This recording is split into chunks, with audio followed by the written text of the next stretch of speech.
मी सावित्रीबाई फुले बोलते.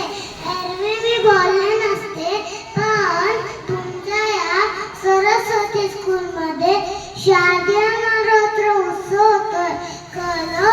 आणि ते स्त्री शक्तीचा जागर होतोय म्हटल्यावर आनंद वाटला.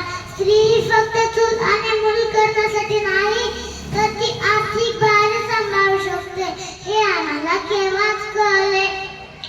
आणि म्हणूनच आम्ही स्त्रियांच्या शिक्षणाचा वसा उचलला. त्रास खूप झाले, पण आम्ही तो सहन केले. स्त्री ही फक्त नाजूक नाही, कणखर असते. आणि हेच आम्ही शिकत गेलो. आणि हेच आमच्या सर्व लेकींना शिकवण्याचा प्रयत्न केला. आणि आज आम्हाला खरंच समाधान वाटते की माझ्या सर्व लेकी या सर्व क्षेत्रात अग्रेसर आहेत. हातात खडू घेऊन मेंटेन करणारी माझी लेक, अवकाशात उंच भरारी घेणारी माझी लेक आणि उच्च पदावर बसून देश सांभाळणारी माझी लेक.